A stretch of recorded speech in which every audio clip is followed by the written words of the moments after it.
গুলমার্গের first ফেজে এসে যা বুঝলাম, বিশেষ করে সেকেন্ড ফেজ আগে যদি কেউ দেখে নিয়ে তারপরে ফার্স্ট ফেজে আসেন, তো আলাদা করে এই যে যেরকম বরফ আমরা সেকেন্ড ফেজে পেয়েছি দেখতে পাচ্ছেন, ফার্স্ট ফেজেও সেরকমই বরফ। আর লাইনটা দেখছেন তো, আপনাদের লাইনটা দেখানোটাই কিন্তু আরও বেশি করে উদ্দেশ্য। তো লাইনে অলরেডি কিন্তু দাঁড়িয়ে পড়েছি, লাইনে দাঁড়িয়েছি কারণ অলরেডি 4:30 বাজে, 4:30 বেজে গেছে না, 4:35 বাজে। আর গন্ডোলায় নামতেও সময় লাগবে। আমরা থাকবো যে জায়গাটা সেটা কিন্তু বেশ অনেকটা নিচে, এখান থেকে প্রায় আধ ঘন্টার সময় লাগবে, প্লাস খিদেও পেয়েছে, তো বেরিয়ে আগে কিছু খেতেও হবে। দেখুন দুপাশে পুরো বরফের দেওয়াল, আর আমরা ঢুকে পড়েছি লাইন দিয়ে যেখানে গন্ডোলার স্টেশনের মধ্যে।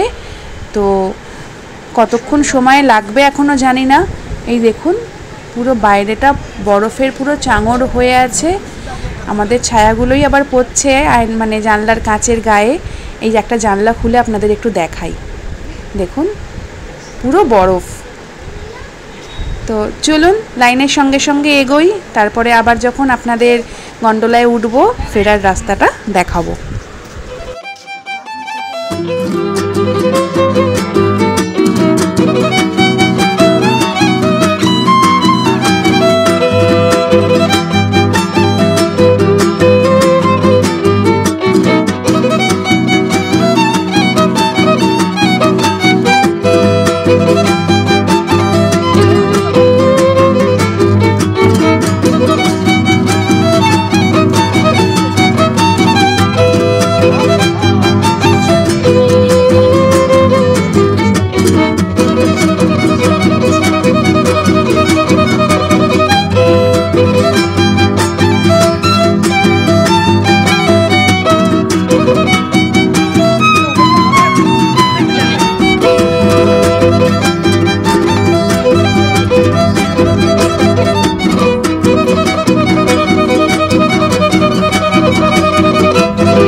নদীর আওয়াজটা আপনাদের শোনাবো বলে এখানে দাঁড়িয়েছি, আর জুবেরও গাড়ি নিয়ে আসছে।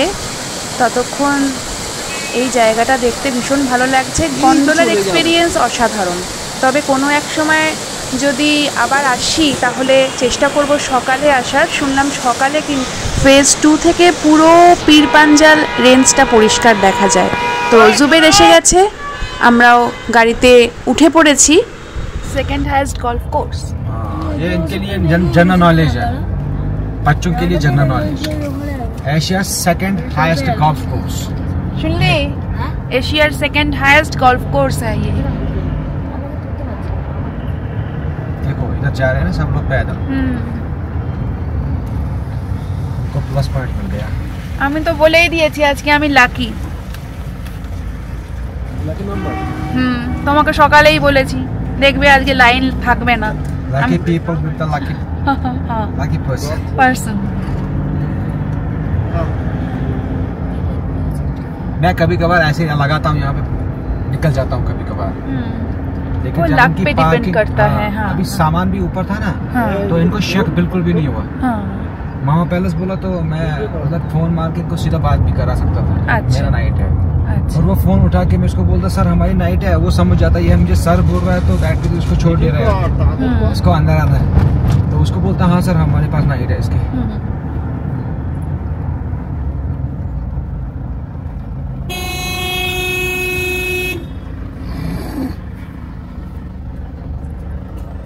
साइड से जाओ ना आप, साइड से बीचों बीच चल रहे हो आप।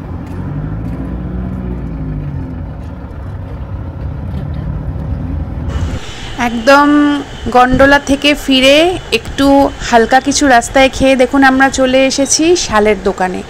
প্রত্যেকটা শাল এখানে যে আমরা দেখছি প্রত্যেকটা শাল কিন্তু অসাধারণ। আর কাশ্মীরে আসবো শাল দেখবো না সেটা তো হয় না, তবে শ্রীনগরের চেয়ে কিন্তু আমরা এখানে এসে দেখলাম শালের কোয়ালিটি ভালো এবং দামও বার্গেন করতে পারলে মোটামুটি ঠিকঠাক আছে। তো দেখুন আপনারাও কেমন লাগছে জানাবেন। আমার তো একটা শাল ভীষণ পছন্দ হয়েছে, ঠিক শাল বলবো না, এগুলো স্টোলের দাম কিন্তু মোটামুটি 900 থেকে 1200-র মধ্যে ভালো কোয়ালিটি পাওয়া যাচ্ছে। আর শালের তো উপরে যাওয়ার কোনো রেঞ্জের শেষ নেই, আপনি যত চিনি দেবেন তত মিষ্টি হবে। গুলমার্গে শালের ফ্যাক্টরি আছে বলে আমরা কিন্তু গুলমার্গে এসেই দেখলাম শালগুলো, আর কোয়ালিটিও এখানে বেশ ভালো লাগলো এখানে। আর শুধু যে শাল তাই নয়, এখানে বিভিন্ন রকমের কুর্তি আছে, ড্রেস মেটেরিয়াল আছে, ছেলেদের জ্যাকেট আছে, মেয়েদের জ্যাকেট আছে, পঞ্চু আছে, অনেক রকম জিনিস আছে। তো আমরা এবার বেরিয়ে যাব সোজা ট্যানমার্গ। আজকে ট্যানমার্গে কিন্তু আমাদের নাইট স্টে রয়েছে। আজ সারাদিন প্রচুর ঘোরা হয়েছে, প্রচুর হাঁটাহাঁটি হয়েছে, দারুণ এক্সপিরিয়েন্স হয়েছে। তো দেখুন চলে এসেছি ট্যানমার্গে আমাদের হোটেলে। একদম সাধারণ ডিনার সেরে নেওয়া হচ্ছে, ভাত আছে, একটু জিরা আলু আছে, একটা মিক্সড ভেজ আছে।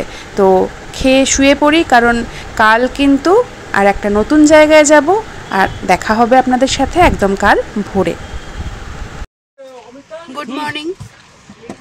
আজকে আমাদের গুলমার্গ থেকে গোলাপ যাওয়া, গাড়িতে উঠে গেছি, বাকিরা উঠছে। তো চলুন রাস্তায় দেখো। হ্যাঁ একদম।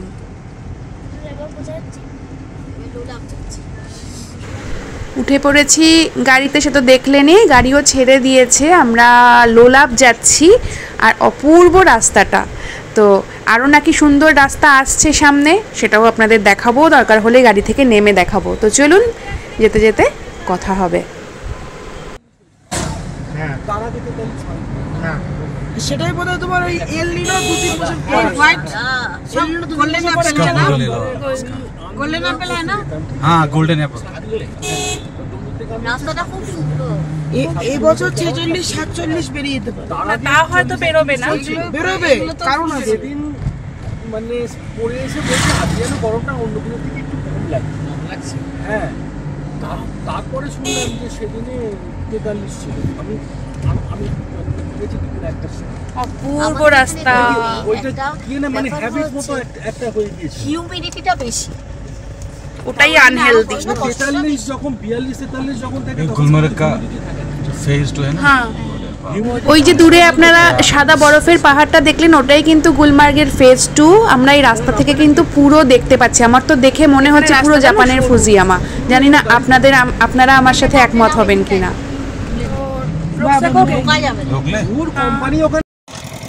দেখুন নেমে পড়েছি, রাস্তাটা এখানে একটু চওড়া, নামতে অসুবিধা হলো না। আপনাদেরকে একটু দূরটা দেখাই। এই যে সাদাগুলো দেখা যাচ্ছে, ওটা কিন্তু পুরো আপেলের গাছ এবং আপেল ফুল। যে দূরে গাছের মাথায় আপনারা সাদা দেখছেন, সেগুলো কিন্তু শুধু আপেল ফুল। যেমন আমরা পলাশ ফুল দেখতে গেছিলাম শিমুলতলায়, এটা কিন্তু সেরকম আপেল ফুল। আপনাদেরকে একটু জুম করে দেখাই, দেখুন কি অপূর্ব লাগছে। আমি কি খুব ভুল বলেছি?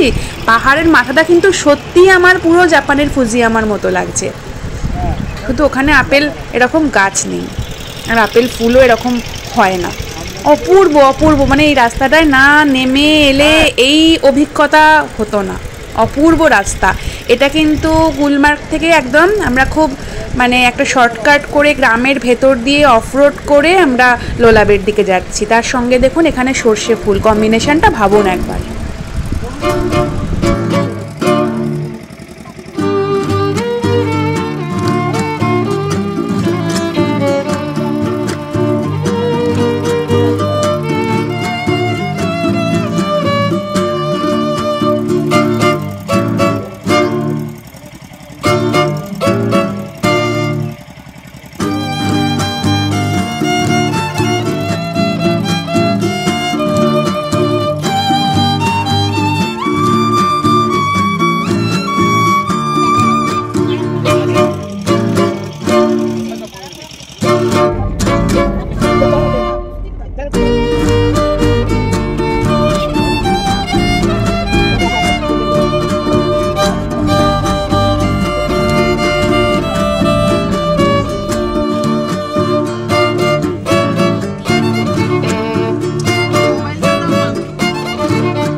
वॉलनट, इधर का वॉलनट बहुत अच्छा होता है, कुपवाड़ा का भी वॉलनट फज,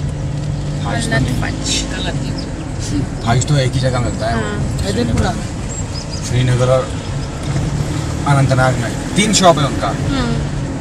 तो वो उसको बंदा एक ही चीज ओनली वॉलनट फाज, आप बोलोगे दूसरा। অপূর্ব সুন্দর রাস্তাটা দিয়ে আমরা যাচ্ছি অপূর্ব সুন্দর একটা জায়গায়, লোলাভ ভ্যালি। তো সেটা কিন্তু আপনাদের দেখাবো পরের এপিসোডে। প্রত্যেকে চ্যানেলের সঙ্গে থাকবেন, প্রত্যেকে ভালো থাকবেন। দেখা হবে খুব তাড়াতাড়ি। শেষ করি এই সুন্দর আপেল ফুলের বাগানের মধ্যে দিয়ে যে আমরা যাচ্ছি এই রাস্তাটা দিয়ে। ধন্যবাদ সবাইকে।